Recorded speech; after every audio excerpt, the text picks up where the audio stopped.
vanguardistas, ¿cómo están? Yo espero que se encuentren muy pero muy bien. Hoy vamos a ver cómo Pancho Villa se convirtió en el jefe supremo de la División del Norte.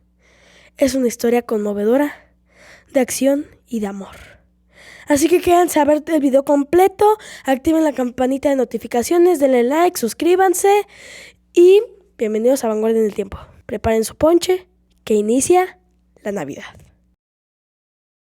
Al establecer un receso a la vida de forajido y vengador del jornalero esclavizado, Pancho Villa se había sumergido por azares del destino en una historia que lo llevó de ser el brazo armado más aguerrido de la revolución maderista a compurgar una condena en prisión militar por insubordinación. Meses más tarde, se convertirá en el fugitivo más buscado de un gobierno de facto presidido por Victoriano Huerta, y que tras conocer la noticia del asesinato de Madero en manos del mismo mequetrefe que recién le juró lealtad apenas el pasado 9 de febrero de 1913, Francisco Villa se lanza a comandar una rebelión, internándose desde El Paso, Texas, a territorio nacional e intentará conformar una fuerza civil que destruya la tiranía del gobierno golpista.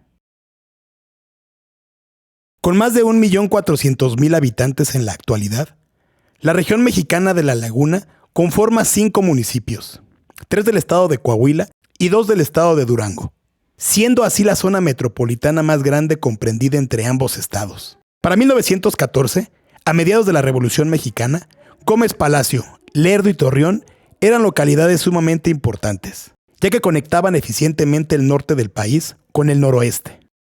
Durante 1914, que se da una insurrección revolucionaria generalizada por todo el país, 2 generales federales estaban a cargo de la resistencia en La Laguna. El general Bravo, al mando de la plaza, repleto de confianza porque había castigado seriamente los intentos previos de tomar la plaza por los revolucionarios de Durango.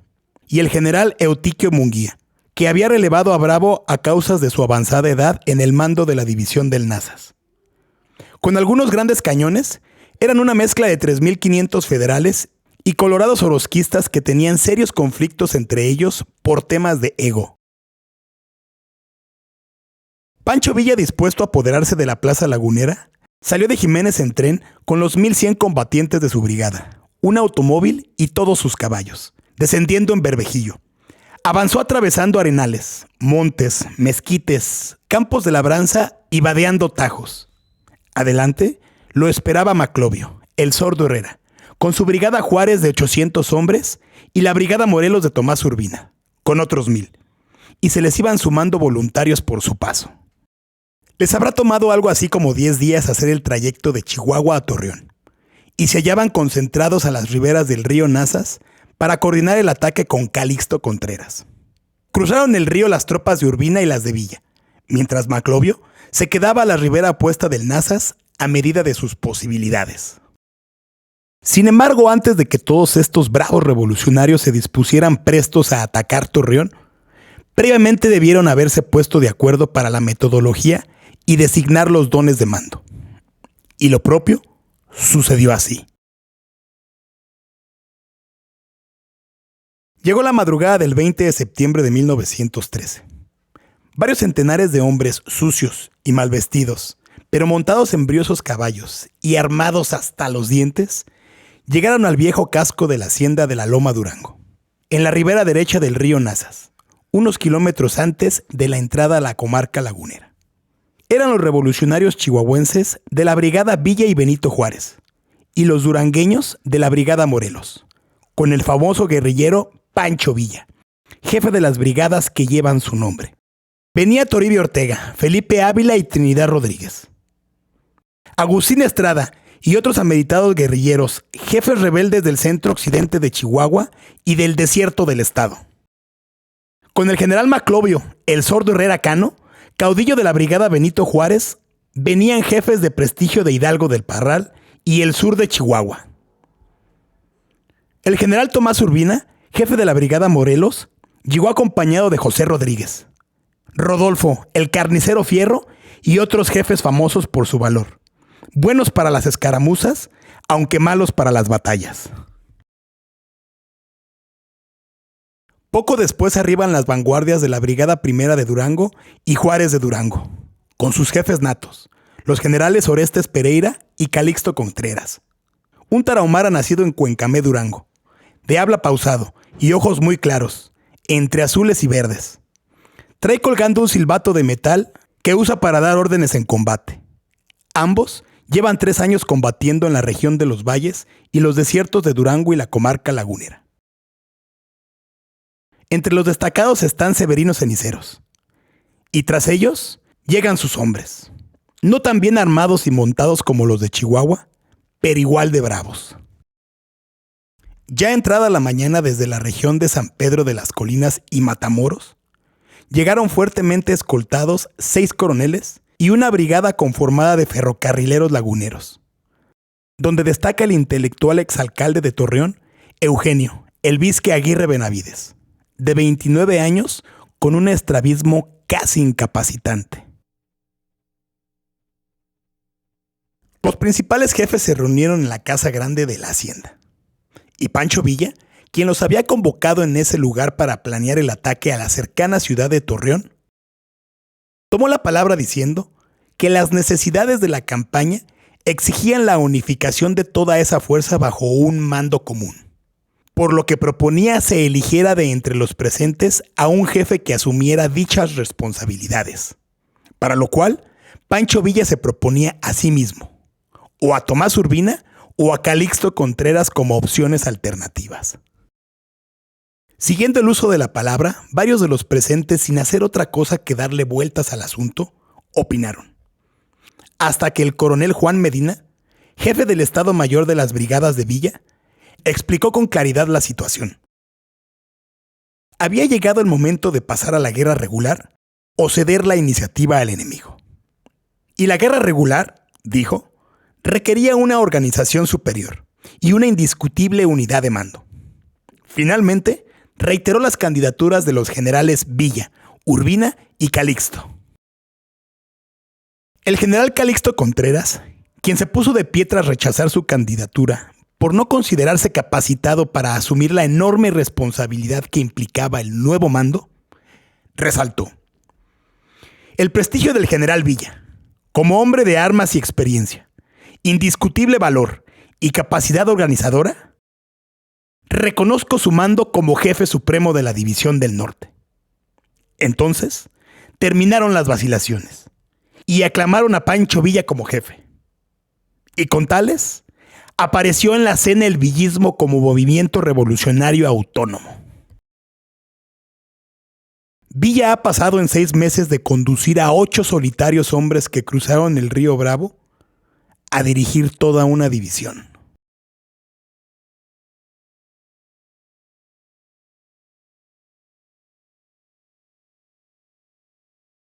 Los colorados se han convertido en esta segunda etapa de la contienda revolucionaria en los enemigos acérrimos de todos estos nuevos divisionarios villistas. La razón es que provienen del mismo estrato, son de origen obrero, que incluso combatieron juntos en la primera fase de la revolución y que tras el cuartelazo a Madero se pasaron al bando golpista, peleando ahora por Victoriano Huerta. No había acabado aún la asamblea en la Loma cuando las avanzadas de los irregulares colorados de Emilio Campa abrieron fuego contra la vanguardia de la División del Norte y la cañonearon, sin llegar a padecer graves consecuencias bilaterales. Contemplando todos estos antecedentes, Villa piensa que la gran batalla se dará en Torreón, Coahuila. Al día siguiente, desde las 10 de la mañana y por las próximas 4 horas, el sordo Maclovio chocó fuertemente contra los colorados al otro lado del Nazas. En esos primeros combates, cuando cargan los jinetes cerca del Rancho de la Muerte, casi pierde la mano Luis Herrera, el hermano de Maclovio. El sordo toma ahí 18 prisioneros y los finiquita de inmediato fusilándolos. El 29 de septiembre hacia las 10 de la mañana, la Brigada Villa tomó contacto con la columna del general federal Alvirez, que había sido mandada por Munguía para explorar y valorar la andanada villista que se les venía encima. Con 850 hombres y 2 piezas de artillería, Villa apresuró a sus tropas que cayeran sobre los federales con Urbina cubriendo su flanco. Quedaban en reservas Aguirre Benavides y las tropas de Domingo Yuriar. Poco a poco la caballería insurgente fue convergiendo sobre los poblados de Avilés, destruyendo por completo esa resistencia parcial localizada a unos 20 kilómetros de los cerros que dominaban el acceso a Torreón por el sur.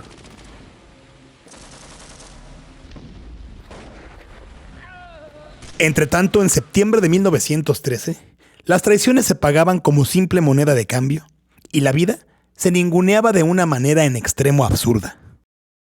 El cadáver del exgobernador Abraham González, principal maderista de Chihuahua y opositor recalcitrante del huertismo, sería descubierto por el teniente coronel Eleuterio Hermosillo, en una tumba a flor de tierra, corroída por la erosión natural del desierto y perpetrada por bestias carroñeras. Hermosillo levanta el cadáver para cambiarlo a un lugar cercano y poder más tarde reconocerlo. A fines de febrero de 1914, se exhumaron los restos y se autentificaron ante notario. Rábago será detenido en septiembre del 14 en Ciudad de México, pagando la vileza por ordenar su homicidio.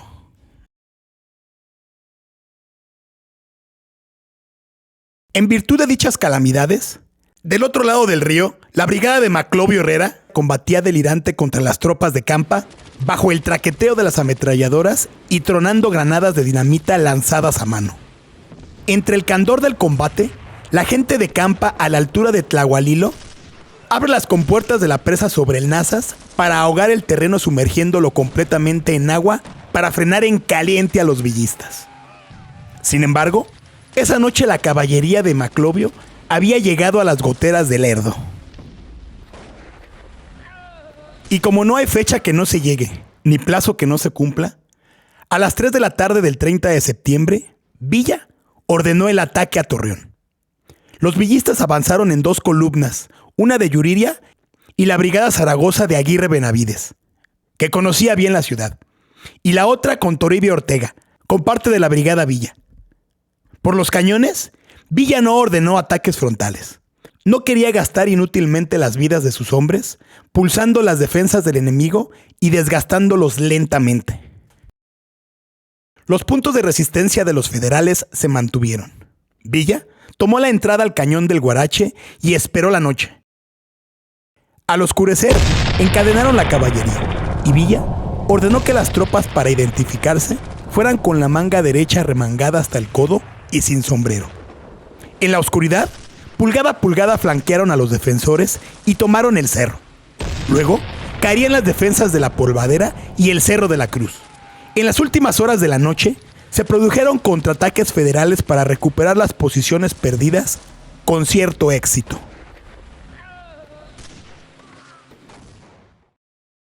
A la mañana del 1 de octubre, se produjo otro contraataque federal a cargo de León de la Laguna, el jefe colorado Benjamín Argumedo, que había sido usado por Munguía como reserva, manteniendo la línea interior.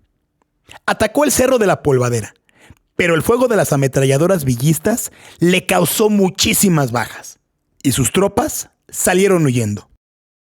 Fue uno de los pocos momentos en que las ametralladoras se usaron eficazmente en el combate, porque eran escasas en el ejército federal y aún más entre los villistas.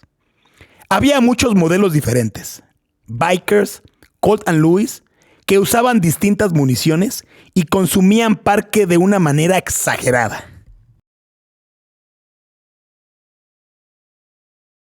En otra parte del campo, los embates de Maclovio Herrera, cargando el ingreso a Lerdo y Gómez Palacio, fueron repelidas.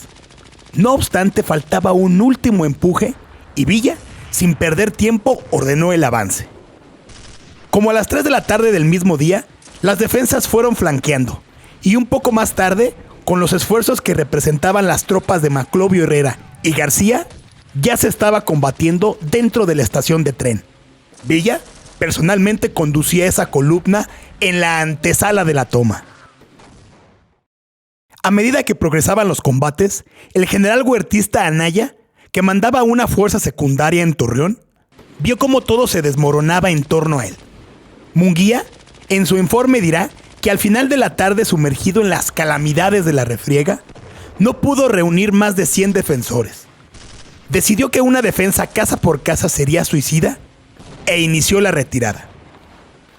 Benjamín Argumedo, que cuyo valor no se puede dudar, porque muchas veces será el primero en entrar en combate, pero nunca será el último en salir de él, había juntado a los suyos antes y había salido a caballo. En Torreón las defensas se desplomaron y el general Munguía abandonó la plaza por la carretera a Matamoros. Pancho Villa, bajo presión continua, velocidad, ataques nocturnos, mucho derroche de valor estimulado por sus jefes y oficiales, a las 10 de la mañana del 2 de octubre fue recibido en Torreón con banda de música. El motín es grande, 39 locomotoras y vagones abundantes, jaulas y plataformas. Aunque se dijo que los federales no tenían municiones, fueron capturados 492.800 cartuchos de 7 milímetros, que no servían para los Winchester, solo para los Mausers con los que se estaba rearmando el ejército de Villa. Villa contará: por más que el enemigo intentó destruir hasta donde le fue posible el mayor número de pertrechos, de los muchos que tenían para que no cayeran en nuestras manos, la fortuna, que estaba de nuestra parte, nos permitió coger como 4 carros de parque, que contenían alrededor de 1,5 millones de cartuchos. También capturaron 5 ametralladoras y 11 cañones. Pero sobre todo, destacan en el motín de guerra 2 enormes cañones que quedaron abandonados en los patios de la estación. Era el Rorro, que tenía 10 kilómetros de alcance, y el otro era el Niño, una pieza de artillería de 1,200 kilos, de 80 milímetros, que llegaba a tener hasta 29 kilómetros de alcance. Rafael Muñoz contará: era este el cañón más grande de todo el ejército. Se le traía siempre montado en una plataforma de ferrocarril y se le cuidaba como si fuera el hijo mimado de los hombres de armas. Pintado de gris, con líneas de azul oscuro en los filos.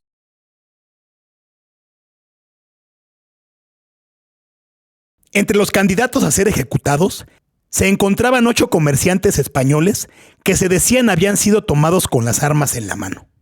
Villa ordenó su inmediato fusilamiento porque estaba particularmente encabronado por las bajas sufridas.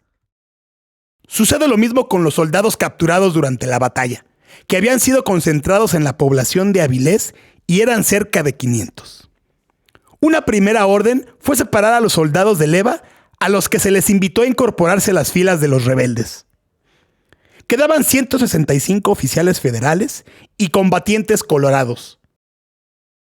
Los mayores Rodolfo Fierro y Pablo Sáenz pidieron que se les permitiera a ellos hacerse cargo de las ejecuciones.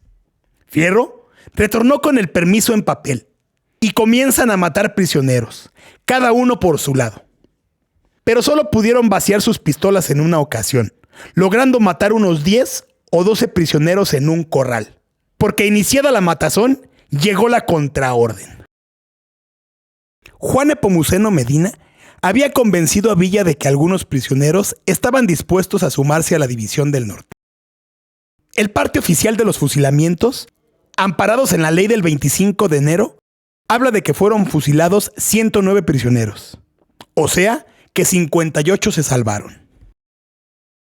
La venganza contra el asesinato de Madero y Abraham González, la traición y el golpe de Estado, que se hacía extensiva no solo para los oficiales federales, sino a los colorados considerándolos traidores, y probablemente más odiados aún, porque venían de la misma clase social, de la misma tierra, de la misma historia compartida con el villismo.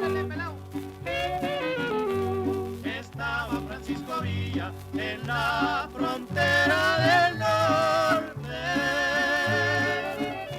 al frente de su gavilla, contemplando el horizonte.